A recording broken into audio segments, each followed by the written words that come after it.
حضرت انیس رضی الله تعالی عنہ نے روایت ته رسول الله صلی الله علیه وسلم فرمای چې شب قدر دا شپه دا الله رب العزت زما امت د پاره دا خاص کړو دا خاص زما امت ته ملاو شو. مطلب دا چې شب قدر دا شپه زمانه مخکې چې کوم امتونه او دا غي ته نو ملاو شوی. اوس د دې باره کې مختلف روایت دي چې دا انعام چې دی امت ته ملاو شو د سبب سو.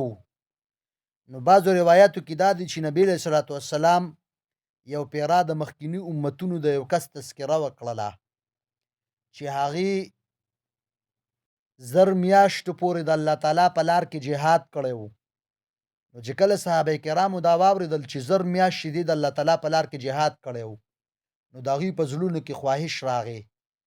خو په زړه کې خواهش راغی، بیا یې وویل چې یا رسول الله صلی الله علیه وسلم زمونږ عمر خو دومره دی، نو زمونږ خو 50-60 کاله عمر دی او په دې 50-60 کاله کې ابتدایي 10-15 کاله، نو دونه خو زمونږ عمر دی نو موږ به څه کوو؟ او بعض روایتو کې دا هم دي چې نبی علیه الصلاة والسلام د بني اسرائیلو د 4 انبیای کرامو تذکره وکړله. حضرت ایوب علیه الصلاة والسلام، د حضرت زکریا علیه الصلاة والسلام، د حضرت حزقیل علیه الصلاة والسلام او د حضرت یوشع علیه الصلاة والسلام.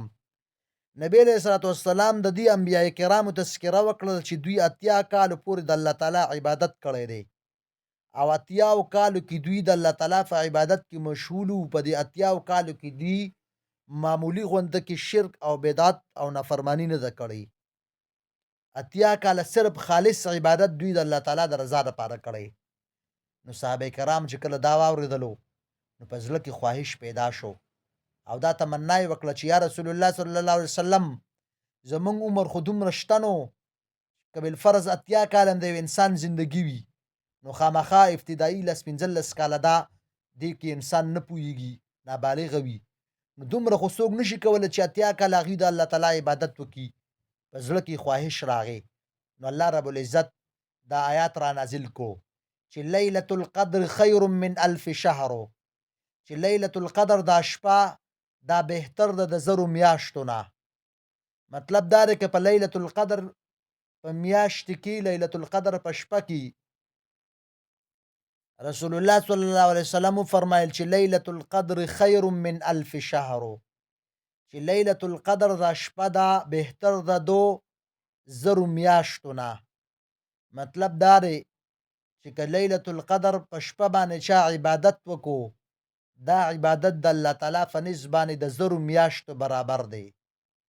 نو نبی علیه الصلاة والسلام صحابه کرامو ته وفرمایل چې تاسو ته خو ما د انبیا علیه الصلاة والسلام مخکیني امتونو د انبیا تذکره وکړله چې 1000 میاشتې عبادت هغوی کړی وو، خو دا الله رب العزت په تاسو باندې انعام را وکړو او الله رب العزت دا وفرمایل چې مخکینی امتونو کې خو انبیای کرامو 1000 میاشتې د الله تعالی عبادت کړی وو، خو په دې امت کې که یو کس د شب قدر په شپه باندې راپاڅېد او هغې عبادت وکړو نو دا عبادت د الله تعالی په نزد باندې د 1000 میاشتو نه بهتر دی او په دې عبادت باندې به الله رب العزت د 1000 میاشتو د عبادت ثواب ورکوي.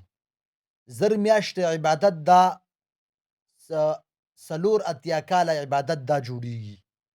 په دې وجه باندې الله رب العزت په دې امت باندې یو انعام وکړو چې الله رب العزت دې امت ته هغه د شب قدر شپه نصیب کړله. اوس شب قدر شپه چې دا الله رب العزت فرمای شهر رمضان الذي انزل فيه القرآن، چې رمضان المبارک دا بهترینه میاشته او دا ځکه بهترینه میاشته الله رب العزت فرمای چې په دې کې ما خپل کتاب الکتاب یعنی قرآن کریم دا را نازل کړی دی. وسو قرآن کریم کله را نازل شوی؟ نو قرآن کریمو په لومړني ځل باندې د الله تعالی له طرف نه عرش ته د عرش مولانا لوح محفوظ ته دفعتن واحدتن دا د شب قدر په شپه باندې الله رب العزت را نازل کړی دی او بیا د لوح محفوظ نه په جناب رسول الله صلی الله علیه وسلم باندې په 30 کاله کې دا الله رب العزت را نازل کړی دی. نو د شب قدر د ټولو نه افضلیت په دې وجه باندې دی چې الله رب العزت په دې کې خپل کلام او خپل کتاب دا را نازل کړی دی. نو په دې وجه باندې نبی علیہ الصلوۃ والسلام فرمایي چې چا په دې شپه کې عبادت وکړو نو دغه عبادت د الله تعالی په نسبت باندې د زرو میاشتو نه زیات ثواب دی ردی. او یو روایت کې دی د ابو هريره رضی الله تعالی عنہ روایت دی چې رسول الله صلی الله علیه وسلم فرمایي من قام ليلة القدر ایمانا واحتسابا غفر له ما تقدم من ذنبه. چې چا د لیلة القدر په شپه باندې د ایمان په حالت کې د ثواب په نیت سره عبادت وکړو، الله رب العزت پر دې انسان ټول ګناهونه معاف کړي مخکینی. چې کوم یو انسان د لیلة القدر په شپه باندې د ایمان په حالت کې د ثواب په نیت سره عبادت وکړو، الله رب العزت پر دې انسان ټول ګناهونه معاف کړي مخکې چې کوم د کړي دي. په دې وجه باندې دا شپه دا ډیره زیاته بابرکته شپه ده او موږ او تاسو له پکار دی چې د دې شپې اهتمام وکړو. اوس دا شپه دا به کله وي؟ نو نبی علیه صلات والسلام د هغې دا شپه ښودلې ده چې دا به کله وي. نبی علیه صلات والسلام فرمایي چې تاسو شب قدر شپه دا په 21 باندې په 23 باندې مطلب دا ده چې د رمضان المبارک چې کومه اخرنۍ عشره ده د دې په طاق شپو کې دا تاسو تلاش کوئ. طاق شپې کومې دي؟ 21 23 25 28 29. نبی علیه صلات والسلام فرمایي چې دا تاسو په دې شپه کې تلاش کوئ په طاق شپو کې. او یو روایت کې دا دی رسول الله صلی الله علیه وسلم فرمایي چې کم یو انسان ته دا شپه میلاو شه شب قدر، دوی له پکار دی چې په دې شپه کې دا دعا ووایي اللهم انك عفو کریم تحب العفو فاعف عني.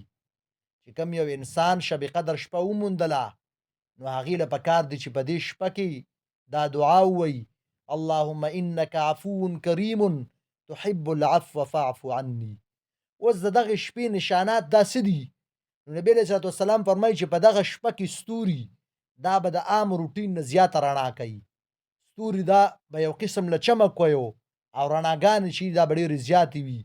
په دغه شپه باندې به هر طرف ته رڼاګانې وي او په دغه شپه باندې څونه مخلوق چې دی ونې بوټي دا ټول الله رب العزت ته په سجده باندې پراته وي. خو زمونږ انسانان دا نه وینو. د دې تعلق چې دی دا د کراماتو سره دی. دا د الله رب العزت یو قسم لا رحم دی چې هر یو سیز د الله رب العزت ته په سجده باندې پروت وي خو انسان ته دا نه مخصوصیږي. په دې وجه باندې په دې شپه کې خالص عبادت چې دا پکار دی چې موږ او تاسو خالص عبادت وکړو د الله رب العزت د طرف د پاره. اوس د شب قدر دا شپه دا الله رب العزت او پټه ولې وساتله؟ پکار ده چې شب قدر شپه خلکو ته معلومه وي او په هغې کې خلکو د الله تعالی عبادت کولې. خو الله رب العزت په دې وجه باندې الله رب العزت دا شپه پټه وساتله چې اوس که موږ ته پته وي چې بالفرض شب قدر شپه 25 ده یا 28 ده یا 30 ده یا دغه شان 21 ده، نو بیا خو به خلکو صرف مخصوص په دغه شپه باندې عبادت کولو، بیا خو به خلکو عبادت نه کولې، بیا خو به عبادت چوټي وي. په دې وجه باندې الله رب العزت دا شپه پټه وساتله د دې دپاره چې غون مسلمانان د دې اخرنۍ عشرې د دې پوره اهتمام وکړي او دغه شان هر یو شپه کې الله رب العزت عبادت وکړي. په دې وجه باندې الله رب العزت دا پر خلکو باندې په مؤمنینو باندې یو قسم له احسان وکړو چې دا شپه الله رب العزت خلکو ته نصیب کړه ده. نو په دې وجه باندې په دې شپه کې دا شپه د رمضان المبارک چې کوم اخرنۍ عشره ده په دې کې د اعتکاف اهتمام کول پکار دي. نبی علیه صلات والسلام فرمایي چې چا د رمضان المبارک په اخرنۍ عشره کې اعتکاف وکړو دا انسان به الله رب العزت 2 خندقه د جهنم د اور نه لرې کړي. چې کوم یو انسان د رمضان المبارک په اخرنۍ عشره کې اعتکاف وکړو نو رسول الله صلی الله علیه وسلم فرمایي چې دا انسان به الله رب العزت 2 خندقه د جهنم د اور نه لرې کړي. اوس خندق څونه دی؟ نو نبی علیه صلات والسلام فرمایي چې یو خندق د ځمکې نه واله تر د اسمانه پورې چې څومره خلا ده دا ټوله دنیا دا یو خندق دی.